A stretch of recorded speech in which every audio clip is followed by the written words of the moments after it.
It was a tough game, hard-fought game. Proud of our guys to do what they needed to get over the top. Defense played well. I think offensively they did a great job doing some coverage looks and committed us up the pass. We ran it but didn't run as good as we needed to. Some stats look like we ran it better than they did, but that was kind of one of our Achilles' heels, our inability to throw it and throw it well. They did a great job on us there. Thought we got some good little push out of Xander and those guys in the running game, which was good to see. The turnovers hurt us. Early we got baited on a couple. Again, good looks by those guys. They kind of had changed some coverage and baited a quarterback, but we were able to clean that up, come from behind to get the rival win, to get a win to get to 6, have a meaningful game in November. You don't play well and still play good enough to win. A lot to build on, a lot to work on. We'll head out recruiting, get our team polished up a couple weeks. After that, we're into finals. I'm sure we'll be the conference and administration work hard to find us a great bowl spot. I know our kids are excited to have the practices and the opportunities, but really to go out and represent the school and keep moving forward and see if we can be fortunate enough to get a great opponent and play well and see if we can do what we need to get a bowl victory. So it's a good win. Proud of our guys. Kevin, you were really aggressive last offseason about trying to get the defense improved, and this is another day where it felt like those guys kind of held the line as the offense worked through some different things. Just how gratifying is it to kind of see how far that unit has come, particularly with just how aggressive you were trying to get Tom Allen?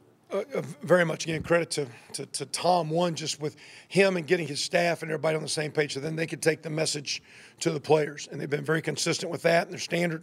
I'm really proud of the D-line. We lost some very good D-linemen off last year's team, 4 seniors. They had a big impact in last year's game, at last year's this game, at last year's season.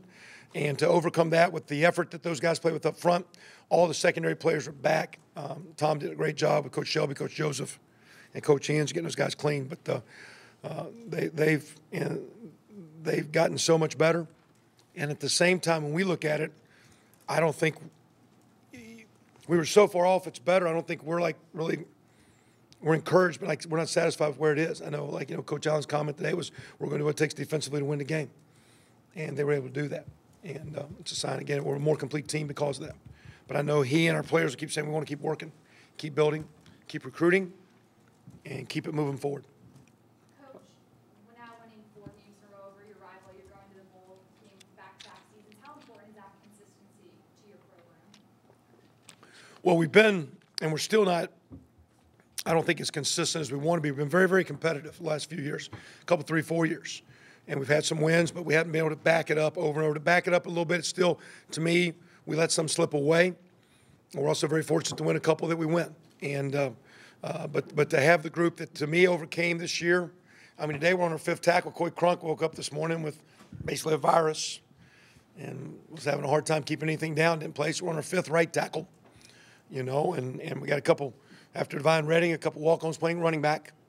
And we keep going through all those things, and the guys keep playing, and just very, very encouraged, very, very appreciative of Xander Diamont and him embracing his role and being a backup quarterback and a second guy and embracing a role where quarterback. So, I mean, to me, the gratifying thing is we got a group of kids, and we're talking about Coach Allen. The big approach has been love. They love each other, love playing the game, they love representing the school, and I think it's nice for them to have some accomplishments, but I think there's a great internal chemistry that those kids have for each other. There was only 11 suited out seniors playing today, and it was nice to see those guys play well. You mentioned Xander. He went through senior day today. Is he moving on? Yeah, I think so. I think just with help. I mean, if you put him on skills right now, he's $161, and just the hits of playing. I think he just came to me a week ago. I think he'd been talking about it and said, "Hey, I can graduate in summer," and I think this is it. He's been talking with his family and I even asked him after the game. I said, "Now, you sure?" He said, "I took a few hits out there today, Coach. I mean, he has one of his gifts, his ability to run. He's a small guy, and he plays with a lot of heart and a lot of courage. And that was a decision I think he and his family came through. I think they had discussed it for quite some time. He's still, though, last year Wes Rogers went through senior day and came back. Fant's graduating. We're working hard to get him into grad school. I'm sure, again, he and I think a couple of guys wouldn't be surprised we'll talk, but he and I'm sure Oliver, T. Scales, those guys will look at the pro evaluation, visit with their families and see what their options are. It's that time of year. But I think Xander, is kind of at the point where he thought this was his last few game shares he's played. And I think, and not that he's been hurt, but I think some of his hits are adding up on him, is his comments. Talk about Scales and Oliver in particular, the big plays they're making. I think they each had 4 tackles for loss and a couple of sacks. They've been well, and that's not today, that's this week. Marcus is our, when Feeney went down, he truly became the team captain instead of the defensive captain. He's gotten, he's kind of like we said a few weeks ago, running the defense, and his stats are always rock solid. Tigre's probably flashed with a few more numbers and statistically made a few more tackles, but those are the heart and soul of our defense, the backbone.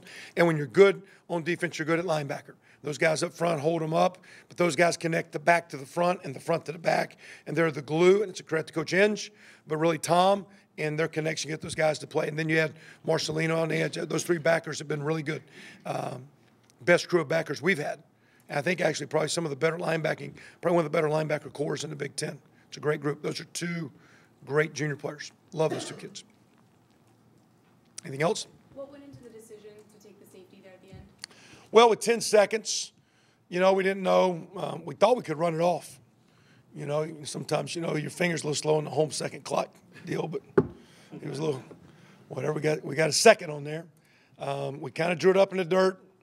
I don't know, Xander started around. I thought he was going to trip on the 1 for a second. I was like, run to the back corner, hang as long as you can, and step out. But we were trying to run it down. And then from there, I gave them a chance to, we couldn't onside kick it, but we thought we could bop it down there and see what was up. And we got lucky. We knew we were going to do the razzle-dazzle play, throw it around the yard, but we just, we thought their greatest chance to win the game was a punt block. And by doing that, we thought we'd just minimize the odds. Coach, the pair of interceptions Jonathan Crawford was able to make just put a lot into him to be so effective. I didn't see the second one because I was working with the offense. The first one was a batted ball, team deal, but it was good to see. And again, we're talking about those linebackers. I think, the way we play too, with Marcelino is basically an outside backer safety, and the way John Crawford fit in, that's the 4th key piece, and then the way Tony Fields has played. Those guys have been solid. But John Crawford, an outstanding sophomore player. A lot of times a guy like him has a great freshman year. You don't see the second year as well. He's a very talented person. Great student of the game. Has bought into our scheme, bought into learning. But that's a little bit of a team deal too, because I know the 1 pick was a little bit of a team deal. But Marcelino's had a great season for us. Devine has 99 yards today. Has that big run down to the 1, and then second year in a row, 1,000 yards. Talk about him. Well, it was a hard 1,000 yards. It was a lot of tough sledding. He's a steady guy. He's hands down one of our best practice guys. He's like some of our guys this next week. We'll give some time off here for a little bit, work our developmental players, our young guys, our freshmen. But he's got beat up a little bit. We need to get him fast and fresh for the bowl game. But he's a steady Eddie kid. He's what you guys see in the way he plays week after week, which sometimes maybe not the most flashy, but he's like that in spring ball. He's like that in the summer. He's one of our best leaders. Credit to Coach McCullough. And back-to-back, I think it's the first time, since 91? Back-to-back 1,000-yard deals. So, I think a few years ago we hadn't had a 1,000-yard back in 20-some years or whatever, or maybe 15 years, whatever it is. And now with Tevin and moving forward, what we do with Jordan and Devine, we got a good run. It's credit to the old line, too. And that line was beat up. And it's a credit to those guys. But we'll be a better team as that run game keeps going. It was. We thought today going into the game we had to run the ball. And if we didn't, it would have been a hard deal because, one of the big differences, I kept showing all the games the last couple of days. Thursday night, look who won the game, look at the turnovers, and look at the rush. Friday, look who won the game, turnovers and rush. And we wanted to – I didn't like those turnovers we had, but we thought we had to run the ball and stop the run. Kevin, there's a long history in this game of coaches on their way out winning the bucket game. How much were you concerned about the emotional lift they might get and the high they might come in on for this game? Well, I was very concerned, one, just watching them play. And I made this comment, and I said something to Jared before the game. Didn't know. Matter of fact, he told me that years ago, in 2007, he's at GA. We were sitting beside each other on a plane going to the coaching convention. And so he said, I said, I remember that. You're that GA from Kentucky. He said, yeah. And but when he wasn't a coordinator and he got named the interim coach, because I know Terry Malone well. His background from Michigan and the pros. I know they got a lot of quality coaches up there. But when I listened to him and watched him, I was very impressed with his leadership skills and the way his team had played. And I had no doubt. Now, I think I was more convinced than our team. And I was selling my butt off this week. I expected them to play well.